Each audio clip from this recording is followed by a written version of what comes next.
Welcome back to another Dungeon Maker video. As always, feel free to use the timestamps listed below in the video description to jump to a topic that interests you. So the purpose of this entire video is to kind of help new players to Dungeon Maker because the community has grown quite large. I also wanted to answer a couple of questions I didn't actually see posted in other sites and forums. So yeah, I'm gonna go ahead and answer questions no one asked for. Strange, right? Alright, so before we get started with that, let's go ahead and give you a bunch of sources that you will find extremely useful, made by a bunch of people way smarter than me, as well as more organized. So the first site I'm going to throw you over is one that I hold closest to my heart because it was the birthplace of the English-speaking Dungeon Maker community. And of course, I'm talking about the TouchArcade forums run by the ever-loving and the ever-caring Nyanpas. Now, these forums still have an archive of a lot of useful information, and it's still the best place, in my opinion, to go get fan art for a Dungeon Maker, but it is starting to show its age. So I really want to send some more people over there and keep that community alive because it kind of has sentimental value, at least to me anyway, and at least to the early players of Dungeon Maker. So once again, the TouchArcade forums run by Nyanpas. Moving on to more modern sources of information, you can go ahead and check out the English-speaking r/Dungeon Maker community, also known as the Dungeon Maker Reddit. This is moderated by Alki x3, Metalmine, as well as Proxima1227. So a huge shout out to those guys for maintaining it and keeping it up to date. I personally feel that the wiki available under the Reddit is the most useful one out there at the moment because it's very compact, it's very concise, and it gives a lot of helpful information for new players as well as returning players to the game without adding too much content that might overwhelm you. But if you're someone that's looking for a lot of additional content, I'm going to go ahead and point you over to the English-speaking wiki. So the English-speaking wiki is kind of a small drama in the community, and I use that word very lightly because it's not really drama at all. But you'll notice that there are two of them if you search for them on Google. One is hosted on the Fandom domain, and the other one is hosted on the Gamepedia domain. So which one should you use? Well, in my personal opinion, both of them are good. They both have their pros and their cons. Obviously, the Dungeon Maker one hosted on the Fandom is a lot prettier. It has a lot more graphics. It's a lot more mainstream and welcoming. Whereas the one hosted on Gamepedia is a lot more easy to navigate. It's flatter. And that one is more technical because I believe that one is moderated by the owner that also, or I should say the moderators that also run the Reddit for the Dungeon Maker community. So whatever you decide to use, that's really up to you. But there are two English-speaking wikis. So yeah, the more the merrier, I guess, right? So visit them both, and I'll go and show them on screen and link them below. So the final place I'm going to send you over is the most active place, and it's the most up-to-date place, and that is, of course, the Dungeon Maker Discord. Now, this place pretty much obsoletes all other sources of information if you decide to use it as your only source because it is the most up-to-date, and it has all the movers and shakers in regards to Dungeon Maker, all the content creators as well as the actual developer themselves. So we're talking about a game coaster or a game coaster representative that makes the game, hangs out in there. You have the #1 player from Japan, and I believe like the top 10 player in Korea that also hangs out in there. Then you also have the moderators of the Reddit that are in the Discord, as well as the people that made the wikis. Okay, so all of the mover and shakers in the Dungeon Maker community are in the Discord, so you might as well go ahead and join them. Okay, the only person that's not there is me, because I'm an outcast. I'm a social pariah. I'm an old man. I have my priorities.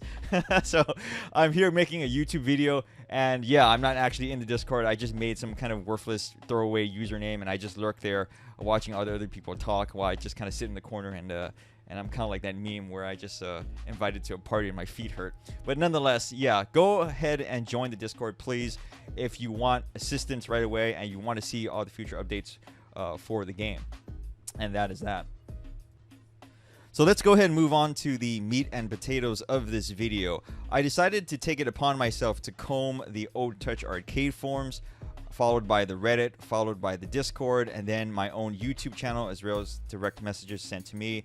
And I wanted to answer questions from new players, as well as some intermediate and returning players that didn't really get answered anywhere else. And if there was an answer to it, it was usually very brief and a little bit quickly put together. for various reasons, but I think the main reason is because it's hard to answer them in the form of text. You would basically write so much text, it would be a wall of text, and no one wants to see that. So obviously answering it in a verbal format that I'm doing right now is probably a lot more helpful because I can give you a lot of extra background and context in a short amount of time. So yeah, I hope you find it useful, and let's go ahead and begin. So the first and most obvious question that gets asked by a lot of new players is, which dungeon lord is the best? In order for me to answer this question accurately, I want to go ahead and give you some context and in the way that Dungeon Maker is made. Now, Dungeon Maker actually locks out all of the dungeon lords in the beginning except for two, and that is Lilith and Elizabeth. Now, although Lilith got a significant buff in the recent patches and Elizabeth got a ton of buffs, Elizabeth, unfortunately, is still the harder dungeon lord to use. I don't recommend her for newbies, but Elizabeth now is a brick house. Okay, she is extremely strong and very easy to use. You pretty much only need to use her 1 mana ability, which is Bite, and of course, the higher level you can get that, the better. And the reason why it was made this way, at least my own theory, is that the developers understood that there were a lot of new players coming to the game and that they only had access to 2 dungeon lords. And because of this, they didn't want these new players to feel alienated nor very weak by having these 2 options available to them. So they decided to make Elizabeth really strong. And if you do decide to use her, it's going to make your life as a new player a lot easier. Now, moving on to which dungeon lord is the best. In the FAQ on the Reddit as well as the Wiki, I believe they say that all dungeon lords are viable and that you can use them to get to day 10,000. This is technically true, okay? And of course, with all technicalities, there's some context behind that answer. So let me go and give you the reasons why.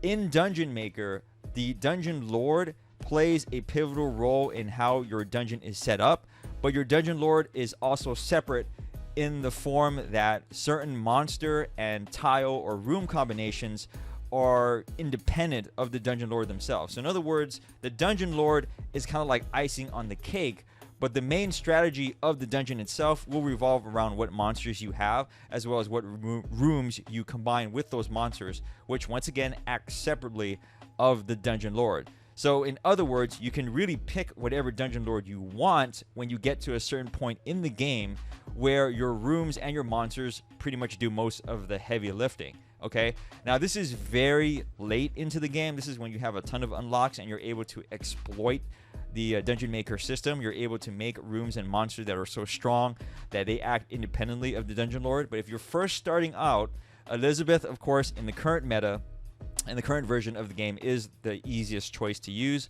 followed by, of course, my favorite girl, Tanya, because her 4 mana ability can be spammed over and over again, and it works with a very easy stall strategy, which is flooding your dungeon with a bunch of battle rooms. Okay, so Elizabeth and Tanya are your short and sweet answer. I just wanted to give you context on why the FAQ will say that, hey, all dungeon lords are viable, but in reality, Elizabeth and Tanya are the easier ones, and the other dungeon lords are viable if you have a lot of advanced monsters to succeed, as well as you understand room and monster combination setups. Okay, so there's the answer to that question. So a question that gets asked a lot by new players to the game is, what is the best strategy to use with the fewest unlocks available to me? And in my personal opinion, this is answered in a very straightforward way with the single battle room known as Warhorn. Now, what I love about Warhorn is, to my knowledge, it is a room that you can make from the very beginning of the game without any additional unlocks. Now, there is one unlock that you might like to have called Facility Succession Up. The reason being is that once you make a Warhorn room, you're going to lose it at the end of the run. But if you have Facility Succession Up, you're allowed to take a facility with you, or a room with you, I should say. And of course, this is a convenient thing to have unlocked as soon as possible, so that way once you make one Warhorn battle room, you can take it with you in subsequent runs. But back to the strategy of Warhorn and what it is all about. So basically, it's a battle room that gives you 5 plus 3 per level of the room Fury to all monsters in the dungeon whenever a hero enters the room. So already you can see the strength of it by simply placing this at the entrance of your dungeon where all of the heroes are going to funnel in. Next, you're going to add as many battle rooms as possible in your dungeon, and you're going to fill them all up with monsters, also known as the stall tactic. Now, any dungeon lord you choose will work with this strategy because, as I said earlier in a different question, that this room setup, along with the monsters that you have with it, really act more independently of the dungeon lord herself. It doesn't really require the dungeon lord to go ahead and do anything to help facilitate the strategy. As a matter of fact, you can use someone like even Mario, whose specialty is dealing with traps, and it won't matter because Warhorn and the monsters in your dungeon will go ahead and take care of most of the heroes that happen to come your way. And how this works out is that the monsters near the rear of the dungeon are going to build up so many stacks of fury that they're going to be able to practically one-shot or two-shot most heroes that happen to come their way once they reach them, because once again, since all of the heroes are funneling in the front of your dungeon, all the monsters in the back of it are going to have so many stacks of fury that they're basically going to be super strong by the time the heroes enter in. And of course, additional relics can go ahead and help facilitate the strategy even better. Obviously, it works better with Emma, who is also a fury-focused dungeon lord, but it's such a universal newbie-friendly strategy. Like I said, it works with everyone, okay? It is my go-to strategy all the way up to hard 10, day 500. I am that confident in this strategy that it will work out for you and really any player that is new to the game and trying to get up to that level. You just need to build the Warhorn room, level it up as high as possible, and stick it in the front of your dungeon while creating as many battle rooms as possible and fill them with monsters, okay? So that is my answer. So this particular question is a bit controversial, and it is, which dungeon lord is the weakest? So the obvious answer objectively is the weakest dungeon lord is always going to be the one that you have at the lowest level, as well as the one that you have the least synergy with in the form of what you have unlocked. And what does this mean? Certain dungeon lords in the game are dependent on what relics you have unlocked, what facilities you have to bring with you, what monsters you have succeeded with you, and other various factors that allow them to either min-max their strategies or even allows them to survive. But obviously, if you just got a dungeon lord and she's at level 1, you're not going to be reaching day 10,000 with her because pretty much she has none of her abilities and she's at a very low level and a bunch of other detriments, okay? However, that being said, in the current meta of the game, and I think in the foreseeable future, unless they change things dramatically, it is the agreed opinion, as far as I can tell from my observations of the Dungeon Maker community, that Araya, I hope I'm pronouncing it right, is currently the most unloved dungeon lord. Now, once again, going back to a previous answer that I had, you can have room setups and monster setups that are completely separate and independent of the dungeon lord you choose, so that all dungeon lords are viable. That is the public relations way of me saying that it doesn't matter which dungeon lord you choose, as long as you have the correct setups and the correct things in place. It's really more flavor. The monsters and the room setups will take care of the heroes that enter the dungeon. The non-politically correct way of saying this answer, however, is that Araya's power set is really odd, and there's not really a lot of synergy to it with the current mechanics of the game. She's kind of this strange debuff slash DPS focused dungeon lord, but she requires like her 4 and 10 mana ability, I believe, in order to get her going.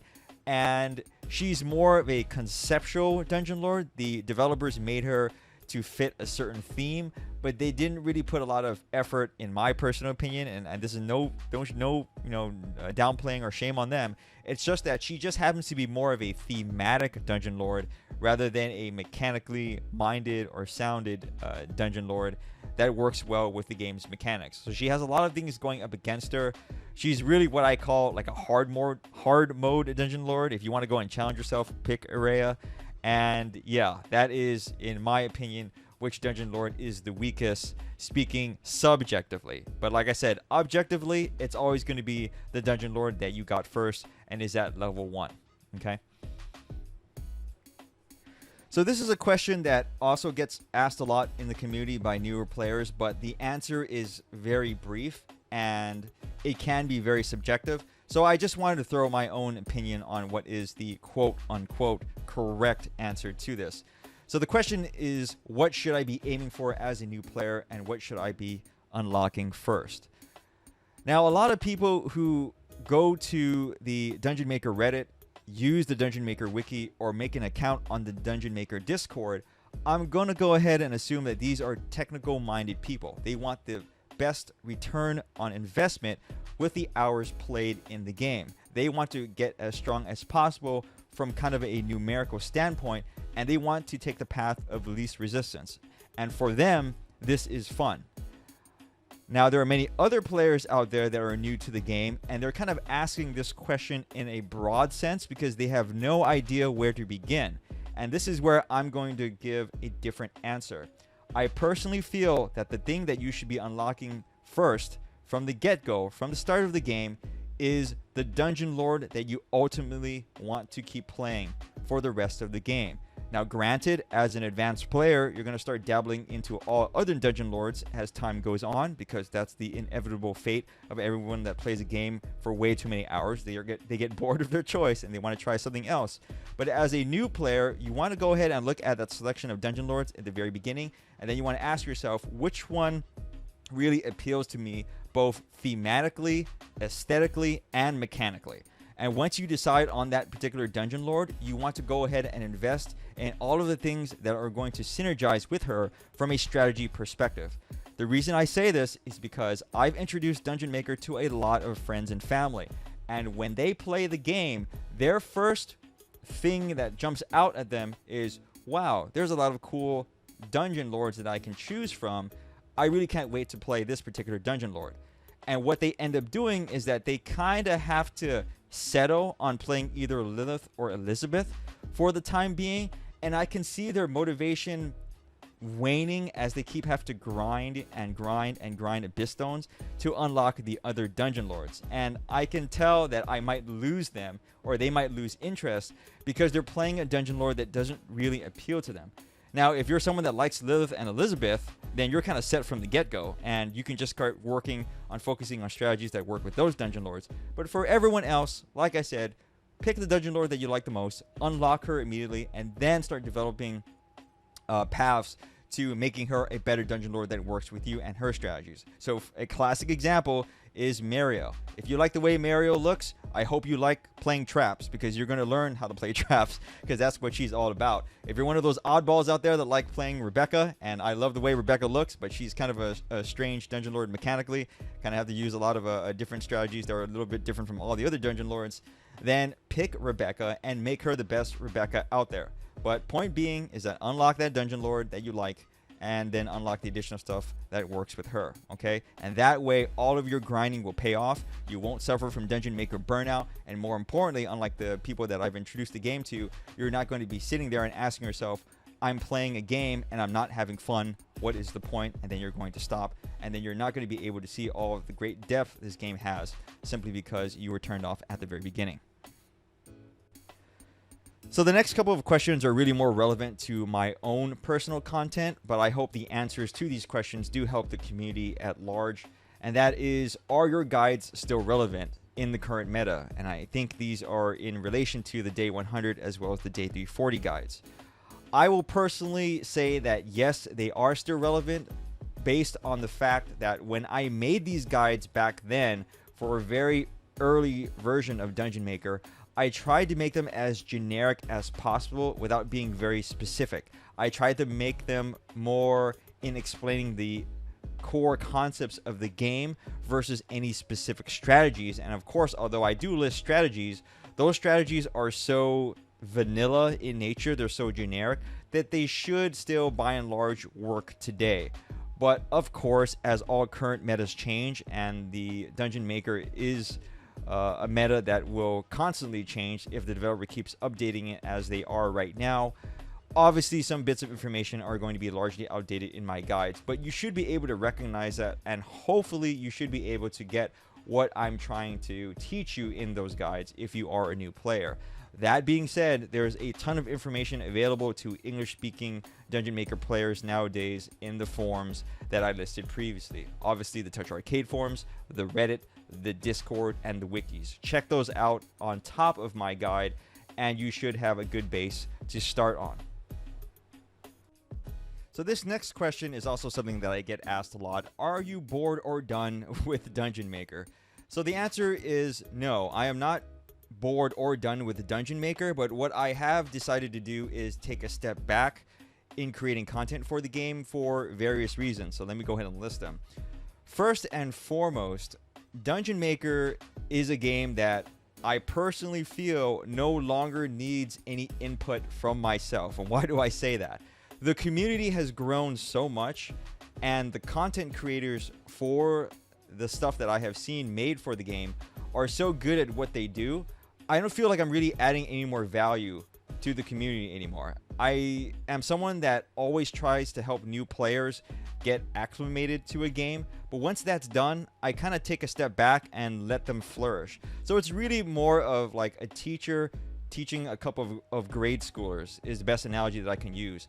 You want to kind of plant the seeds of knowledge and interest in them so that they continue to develop what they're interested in further. But once they do, you want to kind of let them explore the rest of the world themselves. And that's the same way I feel with Dungeon Maker.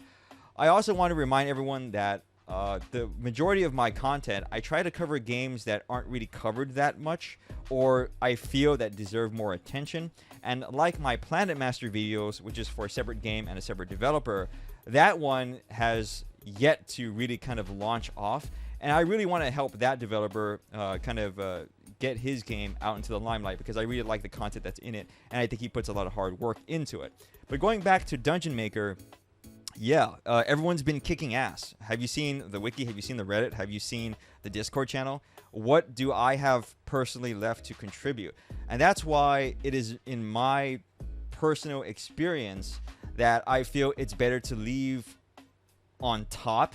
I guess this is on top, not really, but it's better to kind of leave things alone and let them just kind of slowly fade away, rather than be some kind of weird odd man out in the community where, like, yes, I am a source of information, but I'm also kind of not, and I don't really have any direct involvement with the wiki or the Discord. And even if I do get involved into it, then I'm kind of ignoring my original purpose and what I set out to do, and that is to help push games from developers that I believe need an extra helping hand in any way, shape, or form, because for whatever reason they're going unnoticed, and I think, you know, people should look at them.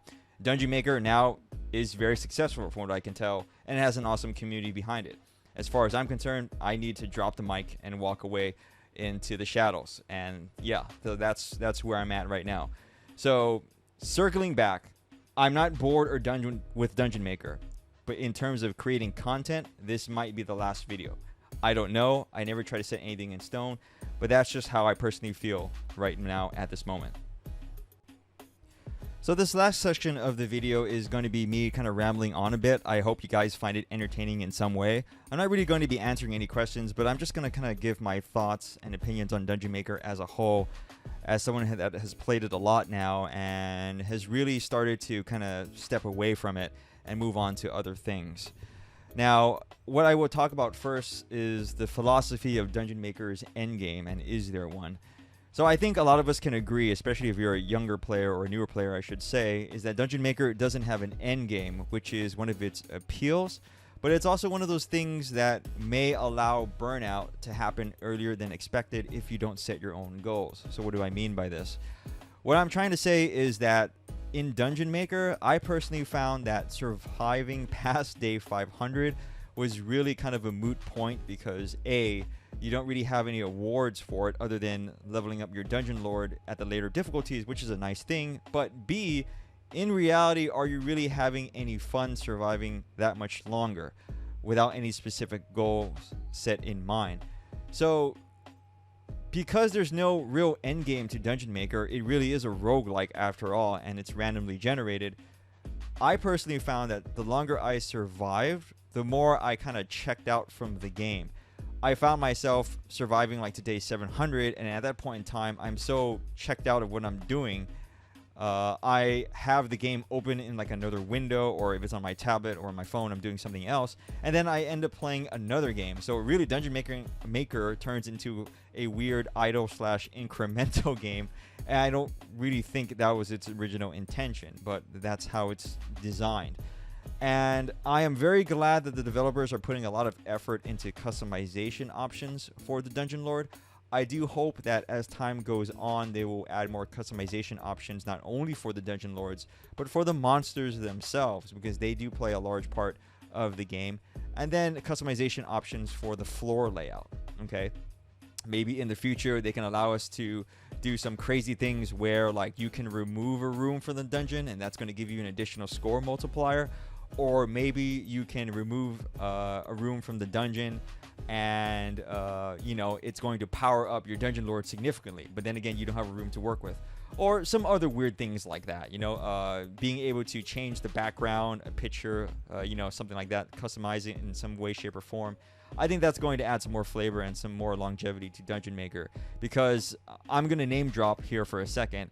Games like Skyrim, the only reason why they're still so popular, at least in my opinion, is that there's such a huge modding community for those games. They're adding so many customization options that even though the core gameplay can be very bland by today's standards, and it is, frankly, I can tell you from someone that's put over 1,000 hours in Skyrim, I keep going back to it once in a while because there's such a great modding community for it, and they release these things that make the game somewhat new and more refreshing, even though it's mostly cosmetic.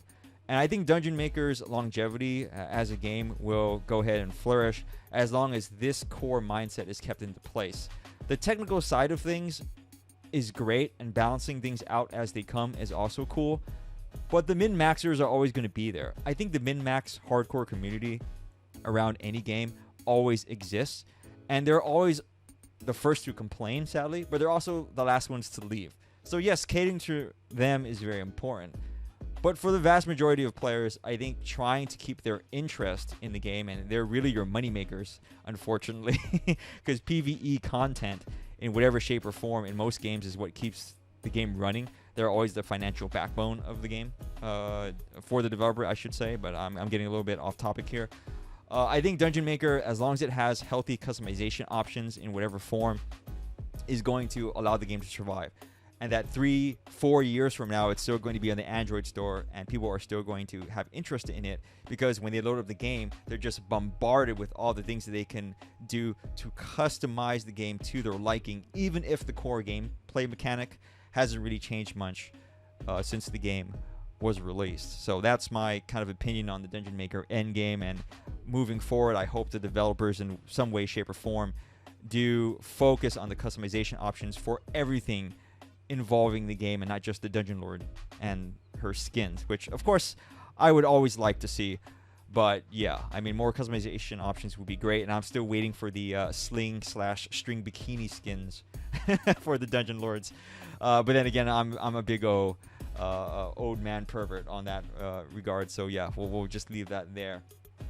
Now, my final thoughts, if there are any. Yeah, I think I kind of summed this up in the last question. I'll sum it up here again.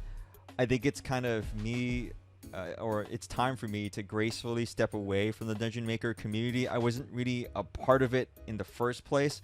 I just brought a lot of attention to it, and my YouTube videos got a lot of hits on a channel that's very, very small. I'm very thankful to all of my subscribers that came for Dungeon Maker, and if you're one of those subscribers, and now that you're hearing me say, yeah, I'm probably not going to make any more content for it in the form of YouTube videos and stuff like that, and if you want to go ahead and unsubscribe and leave, that's all fine and dandy for me. I thank you guys for coming by. You've been very nice and supportive, and to the Dungeon Maker community, keep kicking ass. I like what you guys are doing. I hope that fire keeps on burning, because I can tell you right now, it is something that's very thankless when you're spending all of those hours, editing the wiki and writing those text content and keeping up with the Discord channel. I know how it feels. I know how it feels as someone that's made previous guides for other games that are now gone and defunct. I've literally made wall upon wall of text for games that no longer exist. So it's really, really a struggle to do all that stuff and then see all your work literally go up in flames like the Library of Alexandria. My heart goes out to you guys. Keep up the good work and good job. I like what I see. That is praise coming from really just some guy out there on the internet. I just wanted to show my appreciation to the community at large. So good job, guys, and let's keep it going. I should say you guys should keep it going. I'm going to have little involvement moving forward. Big shout out to Nyan Pass, who has been nothing but supportive of me and the channel. Thank you for the friendly email exchanges. I hope you do well in your future endeavors. It sounds like you are deep in with the developers. If you have any more games to show me, I'm always open-minded, but keep in mind that I try to look at games that are a little bit more on the obscure side of Android market, and it kind of has to appeal to me in a certain way, shape, or form. So please don't take offense if you recommend something that I should look at, and I look at it, and I'm like, it's not my cup of tea. Okay, I'd rather not say anything that I don't want to say, and I'd rather not spend time on it because I think someone else might be a lot more interested in it. Okay, so a lot of love to Nyan Pass. Best of luck to you in your future endeavors. And for everyone else, always feel free to ask questions. But like I said, I think there's nothing the Discord can't handle. But if you're interested in my content and anything I have to do, please check out the website over at boxandaquarter.net. That way you can get more of a look into my psyche and what I'm more interested in on a day-to-day basis. And it's not just video games, okay? And I'll be more than happy to chat about that stuff in another way, shape, or form. Yeah, that's pretty much it. So that's a plug for my channel. So I hope you guys found this video Q&A somewhat useful. I hope you found it entertaining in one way, shape, or form.